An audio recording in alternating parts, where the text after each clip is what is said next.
So this is the first battle, Gariland. This is so much fun. I always find myself coming over to this battle over and over again. Prepare yourself for having a good time.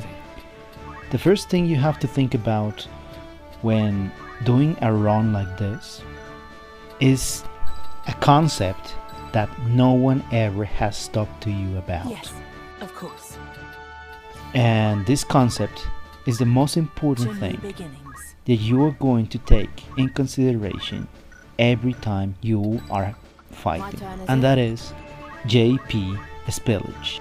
I know you don't know what I'm talking about, so I'm going to explain it to you. Job points spillage in Final Fantasy Tactics is when one character earns job points from actions like focus or even attacking. The excess I stand of ready. job points earned by each action is a spill shall over give about my all. 20% that goes to your other party members that has unlocked the same job. Even if they're not fighting, they will be earning these points. That is a handy way of leveling up jobs faster without grinding. So I'm going to teach you how to use this spillage to your advantage. The first thing to take in consideration for the beginning of the run is what skills are the most important to you. What do you need the most that's going to help you clearing the first chapter? Using the spillage, you are going to get there and you are going to unlock the most important skill Forward. for the whole game. That is Auto Potion, my friends. Auto Potion is the most important skill for the entire run. It's going to help you clearing the whole game by itself. So be mindful about that. The name of this run is actually Auto Potion. Careful, Ramza. Remember, the well For that reason, at the beginning of this run, kisses the male. you're going to choose what are going to be your units for the entire run. Just now, don't recruit anybody. That's just going to make you waste resources. Just choose 2 units. I usually choose 2 females because females could become dancers in the future, and dancers are real good in terms of spilling JP points. So the good thing is that the game is going to throw at you at the beginning of the run 2 units with high brave, and these brave capabilities that they have are useful for triggering the reaction skill. That's going to be the one that we're looking for now, and that is Auto Potion. Auto Potion is the most important reaction ability of the whole game.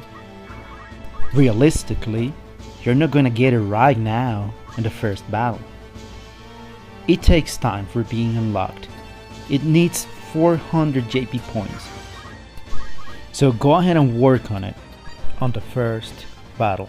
For working on that, you need Ramza to become a chemist.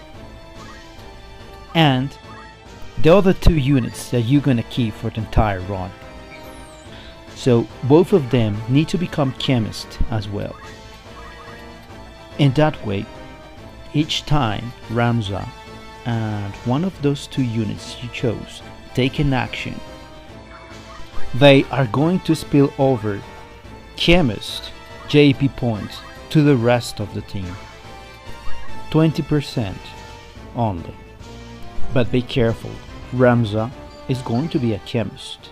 However, you don't want this guy to level up on chemist, because growths in this game are important, and if the character you're working on is leveling up on an undesired job, which is going not to give him a very good growth number, you need to wait or stop doing actions for that character before it levels up. So you go to the next battle in the job that you desire to level up on, and you switch it to that job. Ramza has good growths on the Squire, so whenever he becomes another thing, you wait until he has gained 99 points of experience and then do nothing until the next battle. In that way he can level up on the Squire as soon as the battle begins. The other characters that you chose don't matter. They are just going to help you reaching goals for the entire team. So you can level them up in any other job that they are in. And just to make things less complicated, I do it like that. I don't care about their growths. I just use them for spilling over JP points to the rest of the team, in a way in which they are just like masters. They're just teachers. They're just teaching the rest of the team the job that they are performing.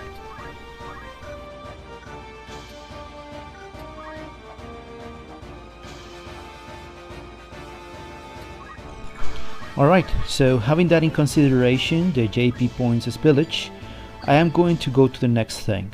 And the next thing is going to be the strategy for actually winning the battle.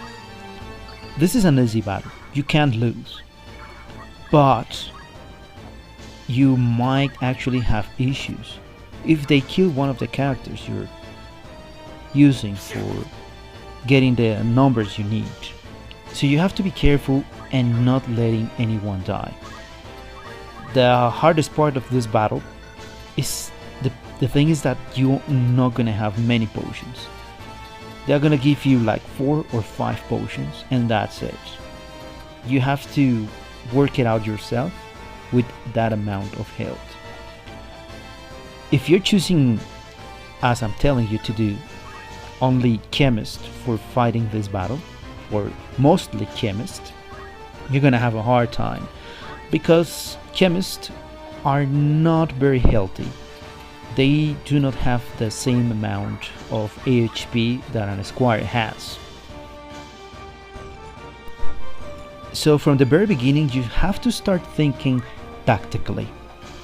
The first thing you have to think about is that you have 2 problems. The first problem is that your units do not have enough AHP to survive. And if you're playing on Tactician, it's going to be very easy that your units fall down if you're not taking care of them. The second thing is that you do not have many potions. So you have to be careful and pay attention on how much AHP they have. What I do here is I think in the first strategy mode that I have for this game.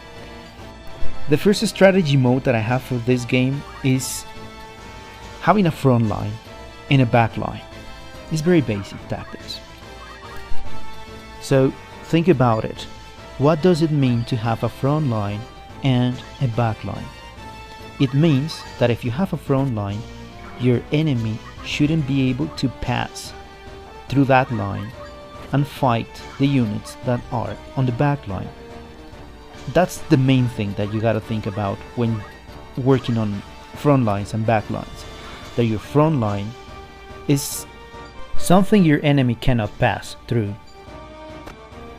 It's an obstacle to your enemy.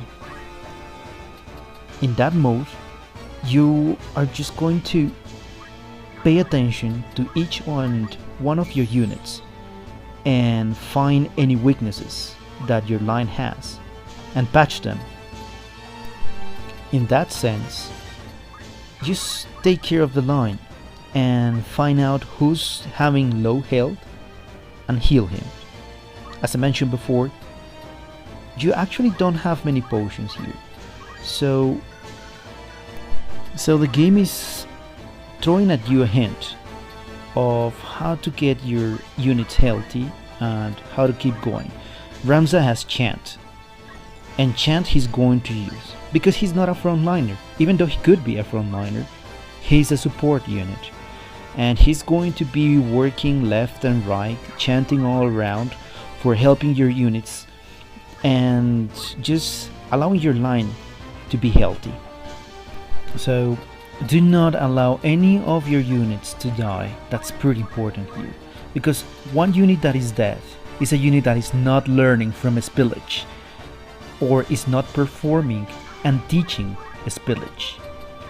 Remember, the most important thing about the run is spilling over JP points.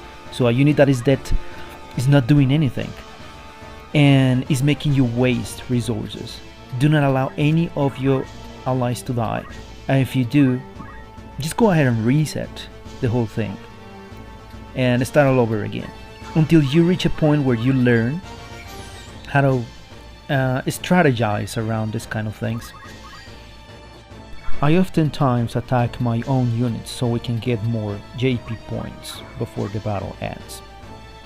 I encourage you to do the same. You're gonna need it, believe me. The battles are hard and you're gonna need as much help as you can get if you're not going to do random battles. I'm checking on how many points they have earned so far. This is a healthy habit. Do it every single time you know you're gonna win the battle, so you know what you need to do before the battle ends. Because you need to achieve your goals. And my goals here were just only to unlock mage and priest before the battle ends for each one of my units. This is not necessary. You can unlock it next battle because you're still going to be on chemist and squire. But if you're setting up your goals clearly, you're going to have to check out how many points you have earned so far every single time you are winning the fight, so you know what you're gonna do next. This battle shouldn't be so hard. Just be mindful about how much health your team has and heal it anytime is necessary. As soon as you know the battle is going to end, you can just break formations and go for the kill. You also might be wondering what's going to happen to the guest units, such as the Lita and next battle Argat. You don't care about them. Sometimes they're going to be helpful, but most of the times they're just going to get themselves killed. Just follow your own strategy and don't mind the guest units. They are going to do whatever they want, and sometimes they are going to run battles. They're not going to fight, and some other times they're just going to go ahead and get themselves killed. So don't care about them, just follow your strategy, get your goals for the battle, and that's it. Also, when making formations and when having a front line, you need to make sure that you're not going to have more than 2 attacks on one unit. That's the main goal of a formation and a front line and a back line. If a unit receives more than 2 attacks, this unit is going to die. So you need to be mindful of that. Do not allow your enemy to attack you more than twice each turn. That's pretty important. So this battle is done. Go ahead and check my videos. I'm gonna teach you more strategies, formations, and tricks that are going to help you finishing this game without random battles. And we're gonna have fun because we're going to recruit a character right now, and it's going to make this run very, very, very interesting.